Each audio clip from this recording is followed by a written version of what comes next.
우리가 그리스도인으로서 하나님을 온전히 예배하고 또 중보 기도자로서의 삶을 살고 영적 전쟁을 인식하고 또 그 가운데 믿음으로 승리하는 우리 순례자의 길을 살아가야 되는 것이 그리스도인의 삶입니다. 특별히 이것은 하나님을 경외하는 삶이 될 수 있습니다. 이와 같이 하나님을 경외하는 사람을 하나님은 찾고 계십니다. 그리고 하나님이 찾으시는 사람이라는 이 제목인데 오늘 이 말씀으로 오늘 말씀을 나누겠습니다. 하나님이 찾으시는 사람은 어떤 사람인가? 첫 번째로 하나님을 온전히 예배하는 자입니다. 오늘 정복기 목사님이 오늘 제 메시지를 다 알고 계셨는가 봐요. 오늘 예배자, 딱 이렇게 찬양도 다 예배자의 찬양을 드렸습니다. 하나님을 온전히 예배하는 자가 바로 하나님이 찾으시는 사람입니다. 하나님께 나아가는 사람, 즉 하나님과 더불어 교제하기를 즐거워하는 사람. 하나님을 만나는데 하나님이 즐겁고 하나님 기쁘고 하나님께 감사하는 그런 사람을 하나님 찾고 계십니다. 에디슨 월슨 토저라는 미국 목사님이자 설교자는 이렇게 얘기했습니다. 하나님께서는 사람을 부르셔서 먼저 예배자로 만드시고, 예배자가 월시퍼입니다. 월시퍼. 하나님께 하나님을 경외함으로 예배하는 사람이죠. 그 이후에 하나님이라는 자로 만드신다고 말씀했습니다. 먼저 하나님을 온전히 예배할 때 그 예배 이후에 전도와 선교가 자연스럽게 따라오게 되는 것입니다. 오늘 사도행전 13장 22절 말씀에 보면 사울을 패하시고 다윗을 왕으로 세우시고 증거하여 가라사대 내가 이새의 아들 다윗을 만나니 내 마음에 합한 사람이라 내 뜻을 다 이루게 하리라 하시더니 이렇게 말씀하고 있습니다. 하나님께서는 다윗을 볼 때 하나님의 마음에 합한 사람이라고 얘기하고 있습니다. 저는 이 본문을 보고 왜 하나님의 마음에 합한 사람이 다윗인가? 오늘 본문 사무엘상 26장 오늘 몇 절이죠? 9절 말씀에 잘 나타나 있습니다. 오늘 본문을 보면 이 하나님의 뜻을 이룰 다윗, 26장에 보면 다윗은 지금 어떤 상황이냐면 사울에게 쫓겨서 지금 도망자의 인생을 살고 있습니다. 왜 자기를 미워하는지, 사울이 왜 나를 죽이려 하는지 다윗은 잘 알지 못합니다. 오늘 이런 다윗이 기회가 왔습니다. 정말 자신을 죽이고자 하는 자에게 복수할 수 있는, 원수를 갚아줄 수 있는 기회가 찾아온 것입니다. 이 다윗은 용감하게 밤에 자기 친척 스루야의 아들 아비셀만 2명만 데리고 사울의 진영으로 가는데 사울의 진영에는 병사들과 군사들이 3,000명 정도가 지금 모여있는 대그룹을 이루고 있는 것입니다. 그 진영 안에 도착하자마자 사울의 모습을 보니까 창은 사울 머리 곁에 땅에 꽂혀 있고 사울 머리 곁에 칼이 꽂혀 있는 것입니다. 그리고 모든 군인들과 보초들까지도 잠이 들려 있었습니다. 근데 저는 오늘 이 본문을 보면서 놀라운 것은 이들이 잠을 잔 것이 아니라 하나님이 이들에게 잠을 주셨어요. 그 깊은 잠을 자고 있는 이 모습을 보고 다윗과 아비새는 서로 이야기하면서 걸어서 그 진영에 들어갔는데 사울과 그의 군대는 무장 해제한 것 같이 속박된 것처럼 누워 있는 겁니다. 이럴 때 아비새가 이렇게 얘기합니다. 사울의 창으로 한 번으로 찔러 죽일 수 있습니다. 2번이 아니라 한 번을 찔러서 베개와 사울의 머리가 꽂힐 정도로 그렇게 죽여버리겠다 이렇게 얘기하는 겁니다. 이것은 다윗의 허락을 구한 것이죠. 다윗은 사울을 죽일 수 있는 절호의 기회를 얻었습니다. 아비새도 어떻게 얘기하냐면 하나님이 기회를 주셨습니다. 이렇게 성경은 얘기하고 있습니다. 그런데 다윗은 이때 이렇게 얘기합니다. 하나님을 두려워하고 경외하여 하나님이 기름 부은 받은 자를 죽이는 것이 하나님 앞에서 죄를 짓는 것임을 알았다. 이렇게 얘기합니다. 분명히 다윗과 아비새는 사울을 죽이기 위해서 그 기회를 얻었어요.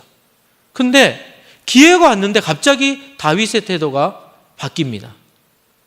그리고 하나님의 뜻을 따르고 다윗과 아비새는 사울 곁에 있는 그의 물병과 창을 가지고 사울의 진영을 떠났습니다. 오늘 이 말씀을 우리가 한번 묵상해 보면은 다윗은 자신을 죽이고 모함하는 사울에 대해서 복수하고 죽일 수 있는 기회를 얻었지만 마지막까지 오히려 자신을 죽이려 했던 사울에게 사울의 생명을 지켜줍니다. 그리고 다윗은 자신의 생각과 계획을 내려놓고 오늘 하나님 앞에 예배자가 어떤 예배자인지, 예배 드릴 때만 예배자가 아니라 삶으로 예배를 드리는 그 모습을 볼 수 있습니다. 하나님의 뜻대로 결정하고 결단하고 그리고 자신의 생각과 결정을 내려놓고 하나님의 결정을 따르고 있는 것입니다. 이것이 바로 하나님 앞에서 온전히 예배 드리는 예배자의 모습의 결과입니다. 다윗의 후손으로 오신 예수님도 전 인류의 구원자로서 하나님 아버지의 뜻대로 십자가에 죽으시는데 그 십자가에 죽기 전에 순종하는 모습을 마태복음 26장 39절에도 이렇게 얘기하고 있습니다. 내 아버지여, 만일 할만하시거든 이 잔을 내게서 지나가게 하옵소서. 그러나 나의 원대로 마옵시고 아버지 원대로 하옵소서. 이렇게 얘기합니다. 이 뜻을 저는 물어봤습니다.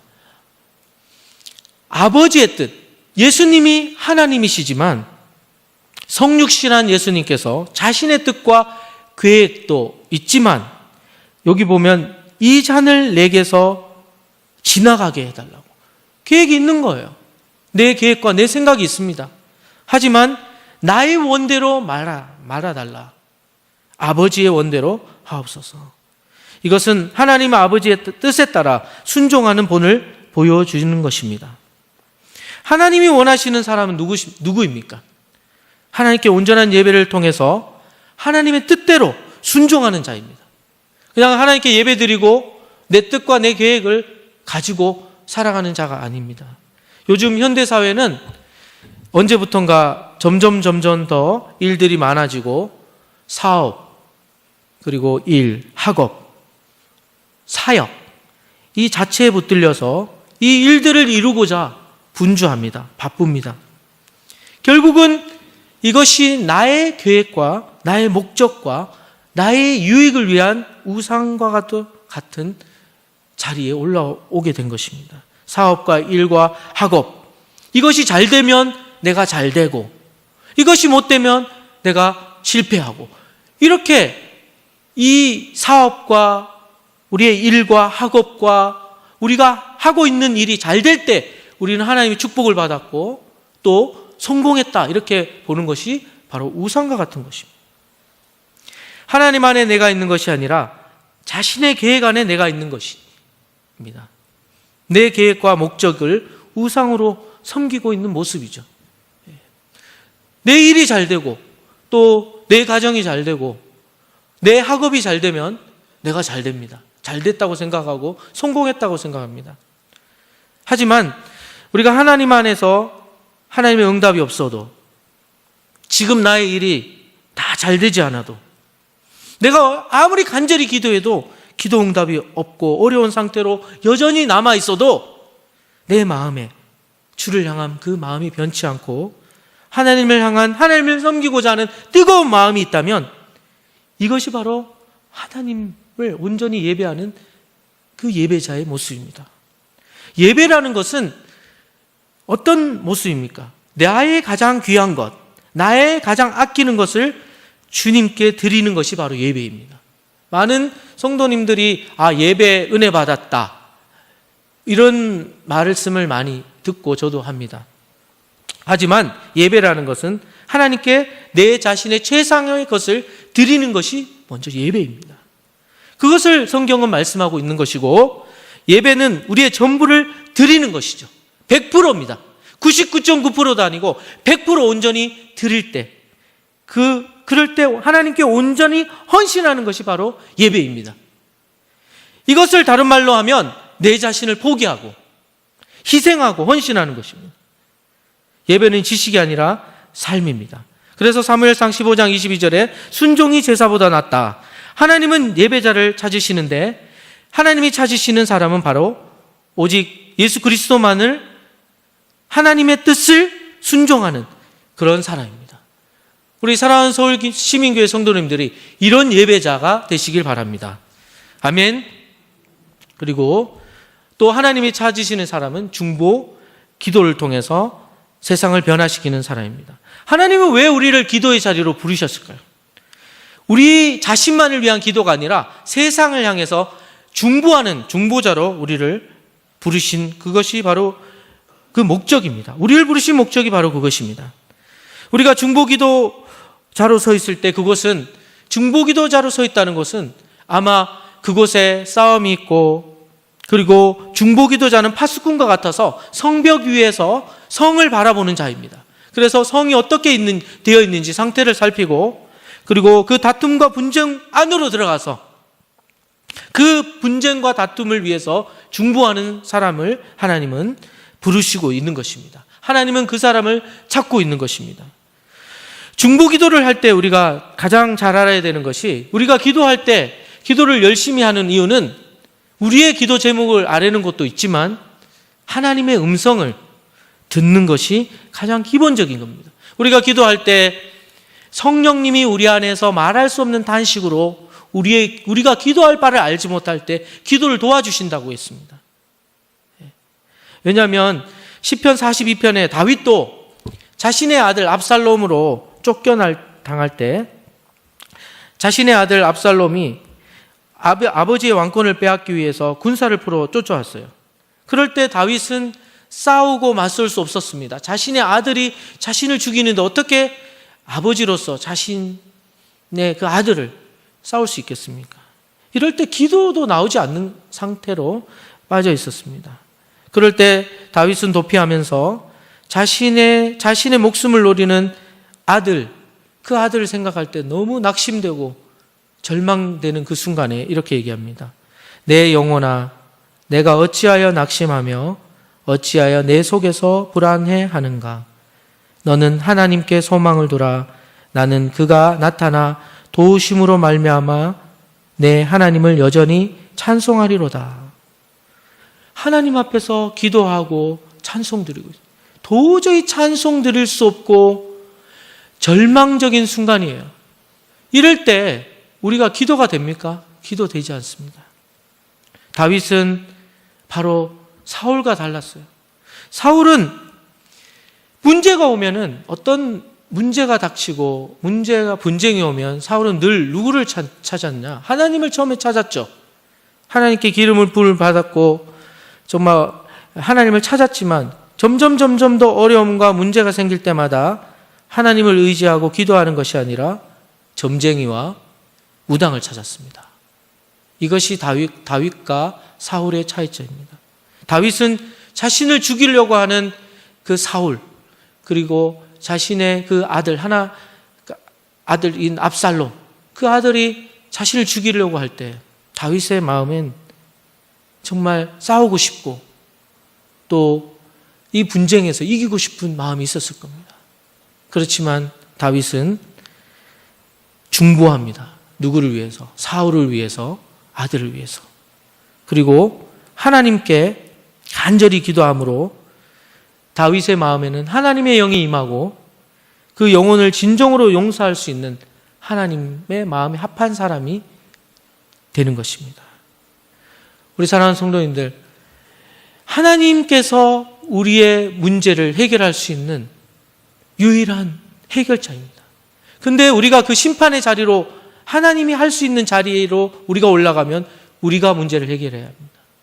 다윗은 이것을 알고 있었습니다. 문제가 있을 때마다 우리가 문제의 책임자가 되지 않고 나를 힘들게 하고 어려운 문제가 올 때 내가 해결하면 온전히 해결되지 않는다는 것을 다윗은 알고 그리고 이것을 하나님께 맡기고 중보하는 사람 그리고 그 심판을 하나님께 맡기는 사람을 하나님은 찾으신다는 것입니다.